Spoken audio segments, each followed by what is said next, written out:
biggest problem that people have in trying to become happier people is that they don't know what happiness is.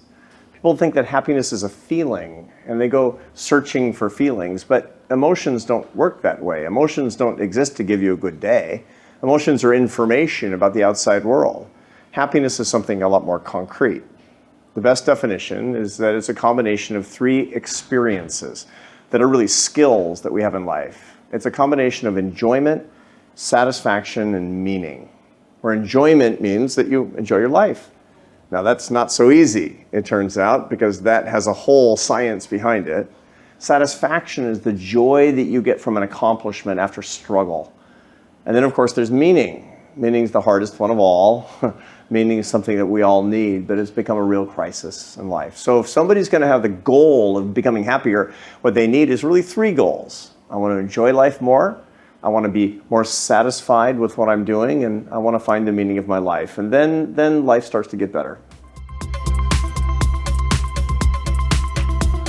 I talk to a lot of young people today because I'm a professor, and of course I have my own young adult children, and I hear all the time that the problem in the world today, the problems are so great and the worries are so severe that it's hard to be happy. And they talk about big worldwide problems. The truth is that there's always been a lot of worldwide problems. There's always been wars, there's always been social inequality, and that doesn't make it easier to bear, but it makes you question, why didn't previous generations suffer in the same way about them? Did they have lower consciousness? Did they just not care? The answer is no. The truth is that the world is hard, but you can't deal with the world unless you know the meaning of your life. The meaning of your life actually gives you defenses against the difficulties that you see around you. If you don't know the meaning of your life, then the hard things that are happening in the world, they'll be scarier. They'll make you suffer more. They'll make you feel like maybe your life doesn't have any direction to it. So what are we going to do? Solve all the world's problems? I hope so. I would love that, but I have to be realistic about this as well. Where the challenge really starts is helping young people find the meaning of their lives so that they will have proper defenses and enough strength to deal with a world that does have crises in it. So that's my life's work now, is to help young people and everybody find the meaning of theirs. The meaning of life has become increasingly difficult to find for a lot of different reasons. But to solve that problem starts with understanding what the meaning of life is. It's really three things. And this is the definition that comes from one of the world's great psychologists in this, who is Finnish. His name is Frank Martela. He's right here in Helsinki, as a matter of fact. And his definition of the meaning of life is a combination of coherence, why things happen the way they do, purpose, the goals and direction in life, and significance, why your life matters. Those are the three questions that people need to answer. Now, it's hard to answer those questions when you're distracted, when you're anesthetized. And that's exactly what a lot of young people are today. They simply don't have the mental bandwidth to deal with those difficult questions because of technology. I'm not against technology. I use my telephone all the time, just like everybody else. But I understand that I'm not going to find the questions of meaning in my life when I'm looking at the screens, when I'm looking at social media. And so to the extent that young people are looking at screens and using technology for many hours a day, and many young people are looking at their phones up to 14 hours a day, they're too distracted to be thinking about these big questions of meaning. And when they do, they're defenseless against the crises in the world and the crises in their lives. That's the problem that we have today. People talk about the importance of growth in our economy and sustainable growth such that we can continue to grow over generations, for example, and that's a really important thing to think about. We want to not use up all the natural resources so that our children and grandchildren can have a world with economic growth and prosperity as well. But the idea of sustainable growth is also an important concept for our individual lives. You wouldn't want to work yourself to death on one day, because doing that would make it possible for you to work tomorrow. You don't want to use up everything in your life right now, all of your health and all of the resources, because you want to continue having a good life into the future. That's why we need balance in our lives. I talk to people all the time about wanting to have a career that sustains them and has calling, but I also want them to be able to have a time of relaxation, a time of rest, a time of leisure that creates a sustainability in their lives as well. One of the things I give a lot of advice about is how to actually practice leisure that's just as sustaining as work. So you have to think about yourself as having natural resources that are renewable. But to do that, you have to do the work to renew those resources in your life. There's a famous psychiatrist and psychoanalyst who was a student of Sigmund Freud. Most people know him. He was Swiss. His name was Carl Jung. And Carl Jung had a theory about happiness. He was right on most things, and on this he was right as well. He said, if you want to be happy, the first thing you need to know is you need to know what your values are.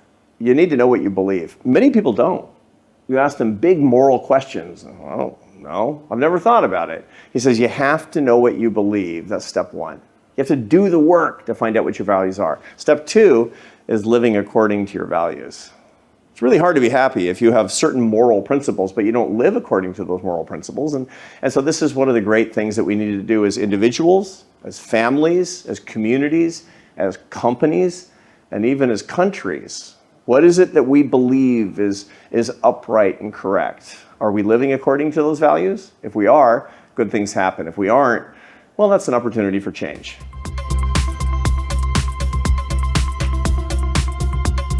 I teach at the Harvard Business School, which is one of the prominent business schools in the United States.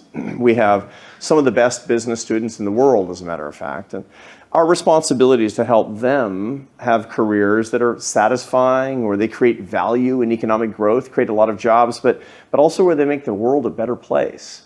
Now, different people disagree on what it means to make the world a better place, but there are many things that we agree on. We agree on a lot more things as human beings than we disagree on.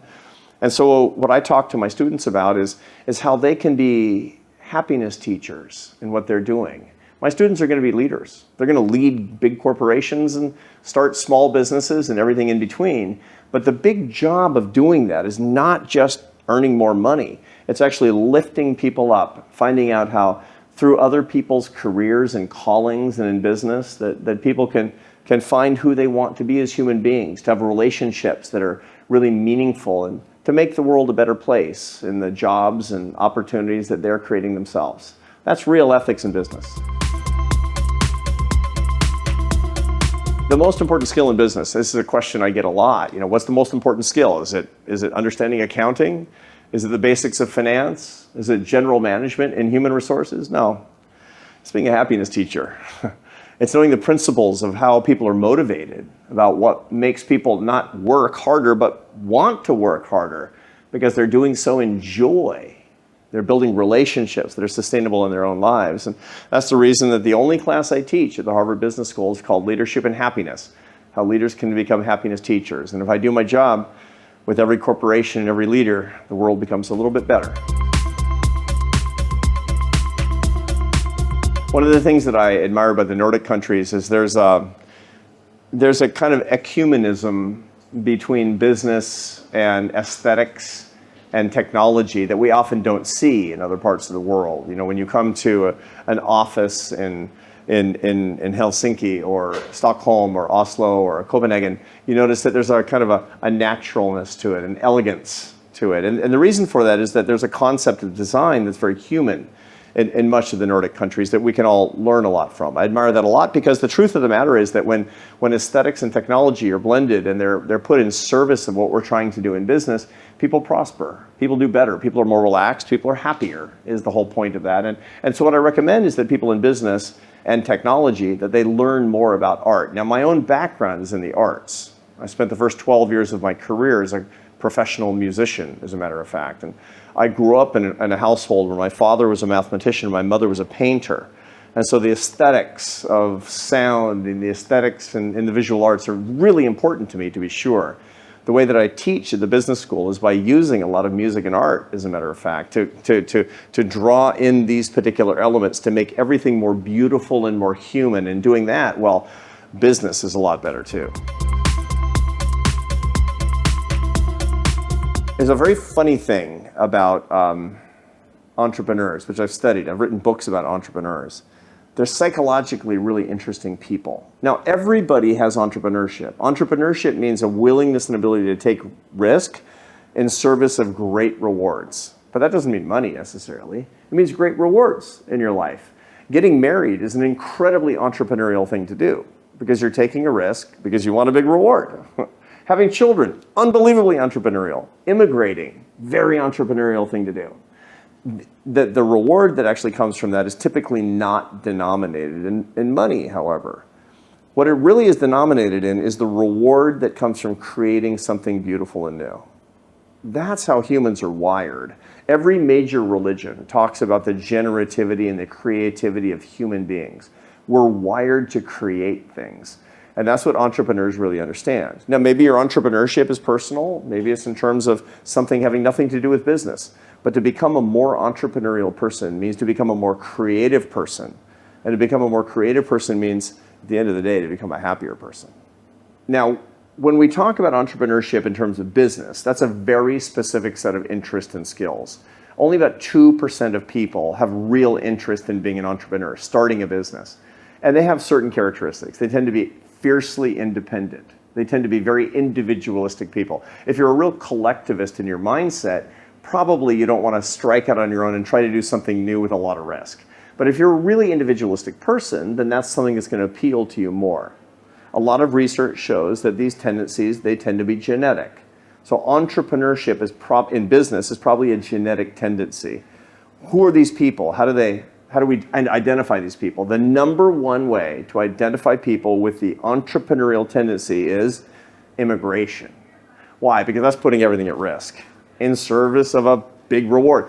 Immigration is a really scary thing to do. And that's one of the reasons that of the most valuable companies that have been started in the past 10 years in the United States, 2/3 were started by immigrants, first-generation Americans. The secret to American success is immigration. And that's why in Finland, everybody who's watching me, I want you to come to my country and start a business. Many people are afraid of risk in their personal lives and risk in their business lives. And there's a reason for that. We're evolved to feel fear when there's a threat. When there's a threat of things not going well or a threat to your security, even your financial security. That actually has an effect in the brain, in a part of the brain called the amygdala. It's unpleasant when you're feeling fear. And an unfocused version of fear is anxiety. And that comes when there's uncertainty, when there's risk, when there's threats that we can actually perceive. But the truth of the matter is that to be fully alive, you have to be alive every day in the environment in which you find yourself, which sometimes has threats and sometimes has risks. The happiest people don't try to eliminate risk. The happiest people learn how to manage risk, and they accept it. Here's what I tell my students to do. They wake up each day and they say, I'm truly grateful this day for all the beautiful things that are going to happen in my life that I'm going to enjoy. And I'm also really grateful for the threats and the things that I'm afraid of this day, because when I'm afraid, I know I'm completely alive. Bring it on. And with that mindset, their lives can change a lot. Everybody on the planet wants to be successful. But what that means depends on where you are. That depends on whether or not you live in a country that's largely based on immigration and entrepreneurship, or countries that have different kinds of cultures, whether it's an individualist culture or a collectivist culture, and that's fine. It's fine for us to think about success in different ways, but it's important for us to realize that success can't be relegated only to what's happening to us financially or materialistically. One of the things that I've shown a lot in my research is that people who are too materialistic, that they organize their lives around success as it's counted, as it's denominated in money, they're never happy. They think they're going to be happy. They think that getting worldly success will lead to happiness, but the truth of the matter is that success should be it should be denominated in well-being. And well-being is predominantly dominated in relationships of love, is the whole point. So when I ask my students to imagine themselves being really successful in 5 years, I say, don't tell me first about what's happening in your job. Tell me what's happening in your life. And my students will always say the same thing. I'm married. I'm in love. I have children. I have a spiritual life. Oh, and also I have a job. And that's real success. One of the biggest mistakes that people make is they think that if I have a lot of worldly success, I'll get happiness automatically. That's completely wrong. The truth is that if you shoot for happiness and do things right, then you'll have enough success, typically. Now, most people who are ambitious, they don't want enough success. They want a lot of success. They want more success. But that's because that's how human beings are wired. Homo sapiens, our species, is wired to have more resources, to show more acquisitiveness. And that's because Mother Nature doesn't really care if we're happy. Mother Nature wants us to survive and pass on our genes. And you do that with more resources. That means that we have to have a higher order goal. We have to have the divine goal of well-being for ourselves and other people, which means going against our worldly natures sometimes. And one of the ways to do that is to say, I could work a little harder to get a little bit more money, but I think I'm going to stay home with my children today because that's the love that I really need to be happy. One of the things that entrepreneurs can fruitfully understand is the dynamics of happiness. What distinguishes people who have an entrepreneurial mindset from those who don't is the following. Where most people who are not very entrepreneurial, they see a problem, an entrepreneur sees an opportunity. See, problems and opportunities are always the same thing. It just depends on what you're looking at. So a simple example is that if you have a bunch of friends and you're walking down the street and they're saying, it's like, I don't like this neighborhood. There's no good bars and restaurants. The one entrepreneur in the group will say, I'm going to open a bar. Because what they saw as a problem, you see as an opportunity. Social entrepreneurs are the same way. Everybody's saying, oh, it's such a tragedy what's happening in our community. We have too much trash, too much graffiti, too much crime. The social entrepreneur says this is an opportunity for social progress. And that's the way that it works. What entrepreneurs need to know about happiness today is that we have a happiness crisis, and that's a big opportunity. That's a big opportunity to change society for the better, to make it easier for people to form families, for people to worship in their own way. These things bring happiness. You want to be a happiness entrepreneur? You have the biggest opportunities that we've had in 3 generations because there's a happiness problem. Right there, you can create a whole lot of good and have a big adventure doing it. There have been 3 major happiness crises over the past 15 years. Now 16 or 17 years as time moves on. The first was in 2008, 2009, where happiness went down a lot worldwide. And at first, when I was looking at the data, I thought, it's probably the financial crisis, the global financial crisis. That wasn't it. Turns out that was wrong. The reason was because that's when everybody got social media on their smartphones. That was a huge happiness. That was a nuclear bomb for happiness. Our brains started to work differently. People became more lonely. That was happiness crisis number 1. Happiness crisis number 2 is a lot more recent. That was COVID.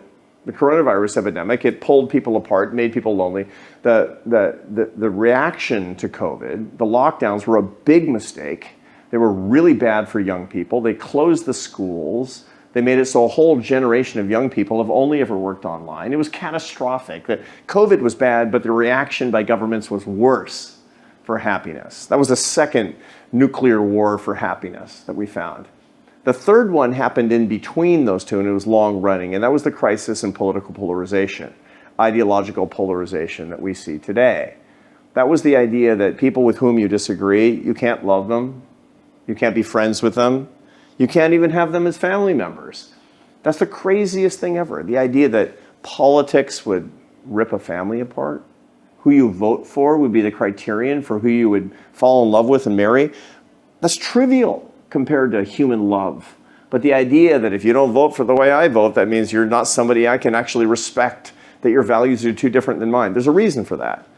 We've been propagandized by media and by politics, and especially carried by social media. Social media has ruined relationships by convincing people that polarization, that political differences are the most important thing. We've been productized. Here's the thing to keep in mind. When you hate somebody for political reasons, you've become the product. Somebody's making money, somebody's profiting, and it isn't you. I started studying happiness many years ago, and especially over the past 6 years since I've built a happiness practice worldwide, for a simple reason. I wanted to be happier. I'm a behavioral scientist, and I've studied a lot of different aspects of behavior, but I decided to orient all of my scholarship in science toward the one thing that I felt I needed the most, which is to be a happier person. I'm not naturally a happy person. I wish I were. But I come from gloomy Northern European stock. My ancestors, they come from Denmark. And it's pretty cloudy in Denmark. I realize I'm talking to people in Finland, but it's a sunny day here, so who knows? But the truth of the matter is, for whatever reason, happiness was hard for me. And I decided to use my scientific background to solve the problems, or at least find the answers to the problems that I was seeking in my life. And it worked. It worked. The secret of happiness is really three things. Understand the science, change your habits with seriousness and commitment, and then the most important part is becoming the happiness teacher. And that's the three-part formula in my life that's actually made me a lot happier. What makes me a happy person? Teaching happiness is what makes me a happy person today. My last book, published in 2023, is called Build the Life You Want, The Art and Science of Getting Happier. And my co-author on that is Oprah Winfrey. She's a major personality in the United States. She's one of the most famous people in the United States. So I was pretty surprised when she called me and suggested that we write a book together. It turns out that she had read my previous book that was published in 2022. On the first day that it was published, she called and said, "This is Oprah Winfrey." And I didn't believe it. I said, "Oh yeah, well this is Batman." I mean, it turns out it was Oprah Winfrey. And she proposed that we do some work together. And so we did a little bit of media together, and we became great friends. And then she suggested, well, why don't we write the next book together, which we did. And it was a wonderful experience. Part of it was just not because she's a happiness specialist, but because she lives her life in a way that does a lot of things right. It's hard to be one of the most famous people in the world. Most people think if I could be really famous, then everything would be great. If I had all this money and fame, then life would be so wonderful. Well, no, that's not correct. Not being able to go out in public is a really hard thing to do. But she's a very happy person. Here's the reason. This is what I've learned from her. This is the happiness lesson from Oprah Winfrey. Most really public people have two lives, public and private. She has one life. She's the same person in public as she is in private. When we're out on stage and we're on tour doing talks together on happiness, people are screaming, crowds, incredible. And she's generous and she's kind. And when it's just the two of us having dinner at her dinner table at her house, she's exactly the same person. The reason for this is that she believes that the gifts that the world has given her of money and power and fame, they're nothing more than an opportunity for her to lift up other people in her life and around the world. She sees the worldly gifts as nothing more than a tool to lift other people up in, and that's the secret to happiness. For those of us who live in rich countries, we all have a lot compared to the poorer parts of the world, and especially compared to 100 years ago. Finland was a poor country 100 years ago, and now it's a rich country. Why are we rich? And the answer is because we're supposed to bless other people, just like Oprah Winfrey, but in our own way.